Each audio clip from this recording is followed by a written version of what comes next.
Hello, I'm Archie Luxury and welcome to the program. This is the final installment on The Last Will and Testament of Archie Luxury. And today I'd like to talk about how to care for exquisite luxury goods. And this is especially being made for my sons and for my wife on my luxury goods collection. How do you care for them? What do you do, fuckers? And I'd like to go through a couple points which I think will really help, and it'll make sure that I don't turn over in my fucking grave. So let's have a look at these things here. Number one, what you need to do is with any of these luxury watches, if, for example, they can't be serviced affordably, if you can't get it done straight away, don't worry about it.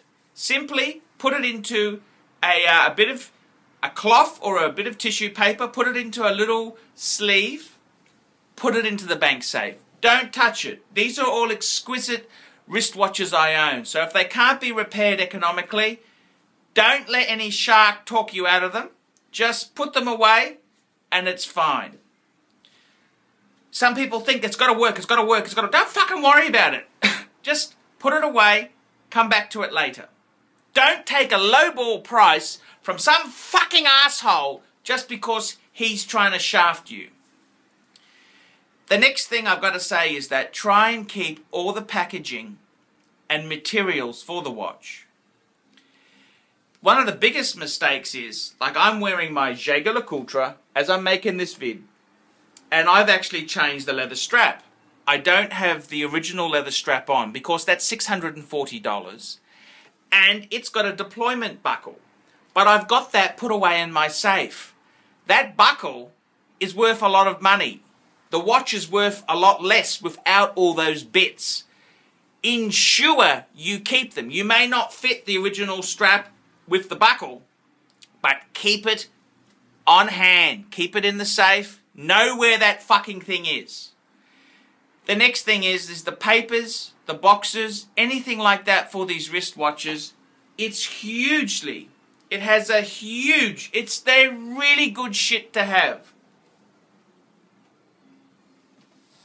So please, try and keep all that stuff. Just keep it on file. It's all very important shit. I've also collected a lot of manuals. I've collected sales brochures. I've collected a lot of books on all the luxury goods I collect. This is all worth big money.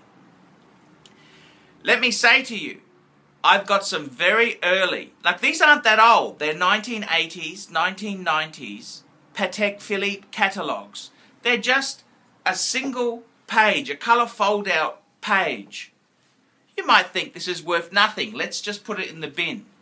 No. These are all worth big money. That's right, they're worth big money because anything Patek Philippe, they don't make these old brochures anymore. They are extremely rare. You could probably get $100, $150 for some of these rare catalogues and brochures. I've also got a lot of books. These books are expensive. They're specialty type publications. Again, they're worth a lot of money. Do not throw these away. Do not give them to St. Vincent de fucking Paul. These charity fuckers are nasty. They're nasty. They're nasty charities. I want my books preserved. These books here are worth a fortune. I've probably got $5,000 to $10,000 worth of fucking books, promotional material and stuff. These are very, very valuable thing to the collector. A collector who has a Patek Philippe, he wants every fucking brochure that came out, every booklet. He wants the works. They're worth big money. I've paid a lot of money for these things, and I'd hate for these to go into the recycle bin because you didn't think they were fucking valuable. They are very fucking valuable. With the wristwatches itself, how do you take care of them? The answer is you never submerge them in water, even if they are waterproof. You want to give it a bit of a clean, use a damp cloth, not dripping in water, just a damp cloth, give it a wipe over, and then use a dry cloth to finish off. Whatever you do, don't take it to some fucking shopping centre fucking watch repairer who fixes quartz pieces of shit. The pieces I own are horological treasures, fuckers. And you've got to take good care of them. They're valuable things. If you haven't got the money or the time, or you don't want to look after them properly, put them in the bank safe, and when you fucking wake up and realise the treasures I possess, then you can look at how do you do it. I highly recommend, it's like owning a Mercedes-Benz. You don't always go back to the dealer for service. He charges a fucking fortune. You go to an independent watch dealer, an independent watchmaker, who is very knowledgeable, preferably an upper middle-aged one, like 40 to 50 to 60-year-old fucker who knows what he's doing. Jewelers on Time is a classic point. My sponsors for a long time, Jewelers on Time, can repair watches at a fraction of what the genuine dealer distribution channel would charge. If it's not working, put it away. Put it in the bank safe, make sure it's not stolen, and it will reward you. These are very valuable things I possess. As far as all my luxury goods go, I really hope they go down generation. I am looking forward in 1,000 years' time to seeing the Archie Luxury Mega Super Collection. And hopefully if one of the descendants of Archie Luxury gets on the bandwagon, they can milk this fucker dry. So there we go. There's a few tips on how to look after exquisite luxury goods. Take care with them. Don't wear them when you're mowing the fucking grass. Take them off. Treat them like a expensive heirloom that they fucking are. Look after them. Treat them with respect. The utmost of respect, fuckers. That's what I want you to do. And please, whatever you do there, don't sell them to nasty fucking dealers. Don't trust. Put it into an auction. A Christie's or a Sotheby's auction. I'm Archie Luxury, and these are a few pointers for the Archie Luxury series, The Last Will and Testament of Archie Luxury. I hope these tips are helpful. And fuckers, please look after the pieces I bestow you. Otherwise, I'll be turning in my fucking grave. See you later, fuckers.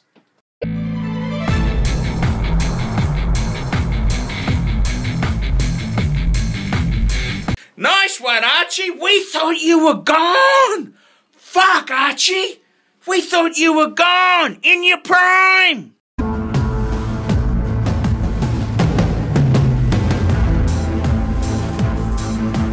Hello, I'm Archie Luxury, and welcome to the program. Today, I'd like to do an advertisement for my good friends at Brisbane Vintage Watches, and take a look here. I recently went into Brisbane Vintage Watches, and I've here's a bit of a staff photo, and I got to tell you, these aren't the owners. These are some staff who work there.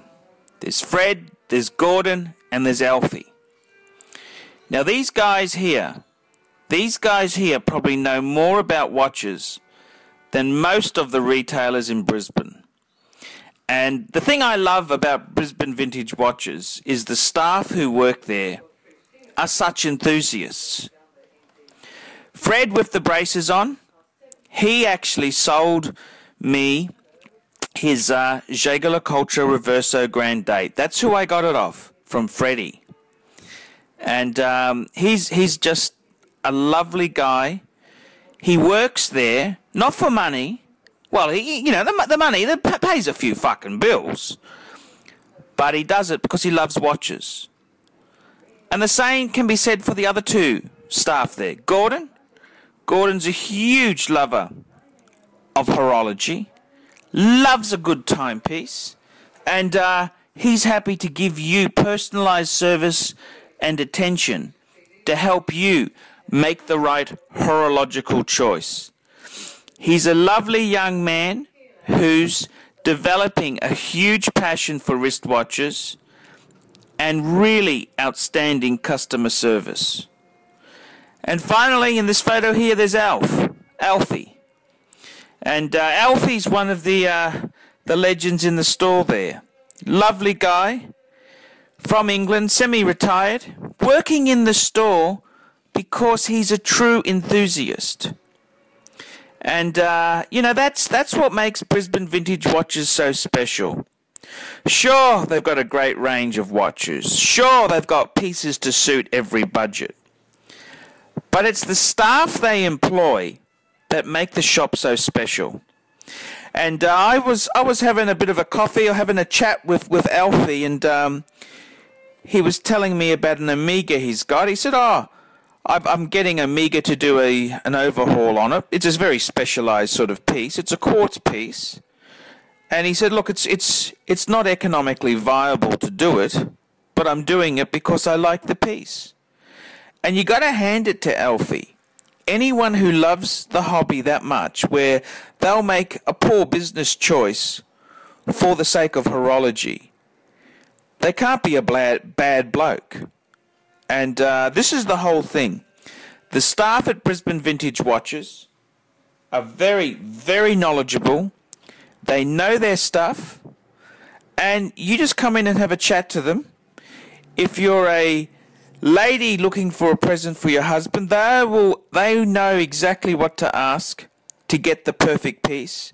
Or if you're a man looking for a gift for your wife or girlfriend, these boys here will look after you. And tell them that Archie sent you. And please, Brisbane Vintage Watches, just keep this a small secret between ourselves. They're great people to deal with, and I love them to death. I'm Archie Luxury, and this has been a great pleasure talking about my friends.